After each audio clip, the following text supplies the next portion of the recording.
বাঙালির 21শে মিশন ন্যায়ের পথে আত্মবিকাশে সত্য প্রকাশে অবিচল। প্রিয় দর্শক, কথা বলছি বাঙালির 21শের মিশন নিয়ে। আমরা আছি ঐতিহ্যবাহী ব্রাহ্মণবাড়িয়া জেলার একটি অনেক প্রসিদ্ধ একটি স্থান, শহীদ ধীরেন্দ্রনাথ দত্ত যে বাসা চত্বর, শহীদ ধীরেন্দ্রনাথ দত্ত বাসা চত্বর, যেখানে ইন্ডাস্ট্রিয়াল স্কুল, পাশাপাশি বেশ কিছু সাহিত্য সংগঠন রয়েছে। এরকম একটি সাহিত্য সংগঠন হলো তিতাস সাহিত্য সংস্কৃতি পরিষদ। তিতাস সাহিত্য সংস্কৃতি পরিষদের ভিতরে কবিতা আবৃত্তির খুব সাবলীল ভাষায় শুদ্ধ উচ্চারণে কবিতা আবৃত্তি চর্চা করা হয়। এখানে ভালো ভালো কবিতা আবৃত্তি করছেন আমাদের যে ইয়াং জেনারেশন, এবং এখানকার দায়িত্বে আছেন আমাদের এক শ্রদ্ধেয় ভাই জনাব মনির হোসেন সাহেব। আমরা এখন মনির হোসেন ভাইয়ের কাছ থেকে জানব উক্ত কার্যক্রম সম্পর্কে। আসলে আবৃত্তির মহড়া করছিলাম, আপনি মাঠে বা শহীদ ধীরেন্দ্রনাথ দত্ত ভাষা চত্বর থেকে দেখে এসছেন, আমাদের ভালো লাগছে। আমরা ভাই এবং তার অনলাইন মিডিয়াটির জন্য একটা ছোট্ট করতালি দিই। তিতাস সাহিত্য সংস্কৃতি পরিষদ 1997 সাল থেকে ব্রাহ্মণবাড়িয়ায় শিল্প সংস্কৃতির বিকাশ এবং আমাদের যে আবহমান বাঙালি সংস্কৃতির বিস্তার এবং এই জনপদের যে সাংস্কৃতিক ঐতিহ্য সেটি ধরে রাখা এবং এগিয়ে নেওয়ার জন্যই কাজ শুরু করে।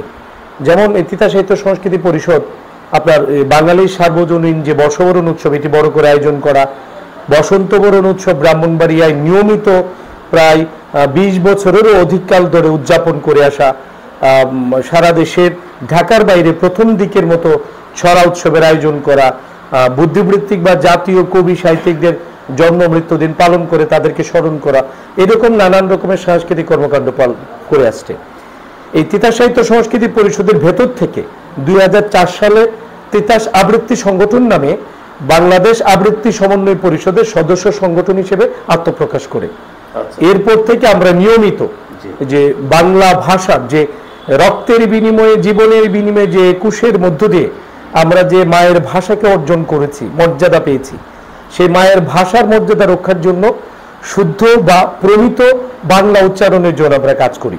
তিতাস আবৃত্তি সংগঠন ইতিমধ্যেই তাদের শিল্পীরা ভারতের মুম্বাই, গুজরাটের আহমেদাবাদ, কলকাতা, মেদিনীপুর এবং আসামের শিলচর, ত্রিপুরার প্রত্যেকটি শহরে দলগত এবং একক পরিবেশনা করে এসছে। বাংলাদেশের ঢাকা, চট্টগ্রাম, সিলেট, ময়মনসিংহ, কিশোরগঞ্জ বা আশপাশে কুমিল্লা, চাঁদপুর, আশপাশের ফেনী জেলাগুলিতে নিয়মিত আবৃত্তি পরিবেশন করে থাকে। এবং ব্রাহ্মণবাড়িয়ায় জাতীয় প্রত্যেকটি দিবসে তিতাস আবৃত্তি সংগঠনের একক, দলীয় এবং প্রযোজনা ভিত্তিক অনুষ্ঠান আমাদের থাকে। সামনে আমাদের, আপনি জানেন যে দুর্গা পূজা এলেই সারা দেশে নানান রকমের অজুহাতে মূর্তি ভাঙার একটা উৎসব লেগে যায়, এবং নানা অজুহাতে গোপনে মন্দিরে কোরআন শরীফ রেখে মন্দির পুড়িয়ে দেওয়া হয়, বা নামাজের দোহাই দিয়ে বা অন্য ধর্মের কোনো দোহাই দিয়ে দুর্গাপূজা বা অন্যান্য মণ্ডপে দুর্গা জ্বালিয়ে দেওয়া হয়। আমরা এই সকল সাম্প্রদায়িকতার বিরুদ্ধে আবৃত্তি কর্মীরা কাজ করি। কেন?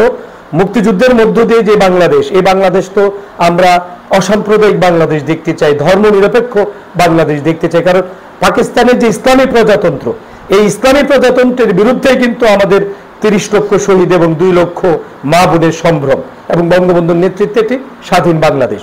এই বাংলাদেশে যদি সকল ধর্মের মানুষ সমান মর্যাদায়, সমান স্বাধীনতায় তাদের ধর্মীয় উৎসব পালন করতে না পারে, তাহলে আমাদের কষ্ট পাওয়া, ব্যতীত হওয়া ছাড়া কোনো না।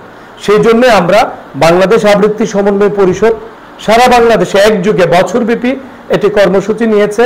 সম্প্রীতির সংগ্রামে আমরা মানুষের মধ্যে এই বাণীটি প্রচার করতে চাই যে সবার উপরে মানুষ সত্য, তার উপরে নেই। আমরা প্রচার করতে চাই গাহি সাম্যের গান, মানুষের চেয়ে বড় কিছু নাই, নহে কিছু মহিয়ান। আমরা প্রচার করতে চাই মোরা এক বৃন্তে দুটি কুসুম, হিন্দু মুসলমান, মুসলিম তাহার নয়নমণি, হিন্দু তাহার প্রাণ। কেন? যে দাঙ্গা কোনো মানুষের ধর্ম হতে পারে না, অপর ধর্মের মসজিদ, মন্দির জ্বালিয়ে দেয়া কোনো প্রকারের ধর্ম হতে পারে না।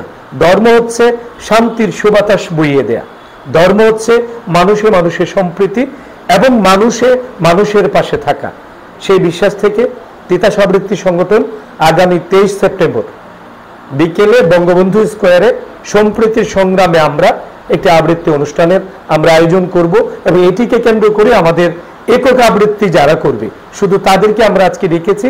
আবার শুক্রবার আগামীকাল দলগত পরিবেশনায় যারা অংশগ্রহণ করবে একদম প্রথম শ্রেণী থেকে উন্মুক্ত, মানে বিশ্ববিদ্যালয়ে পড়ুয়া শেষে চাকরি বাকরি করা মানুষেরও আবৃত্তিতে অংশ নেবে। ধন্যবাদ। আমাদের এই বক্তব্যটি ধারণ করছেন, এই বক্তব্যটি শুনে কোনো একজন মানুষ যদি অসাম্প্রদায়িক ভাবনা দ্বারা তাড়িত হয়, ধর্মনিরপেক্ষ শব্দটির সাথে পরিচিত হয়, আমাদের ভালো লাগবে নাকি? জয় বাংলা।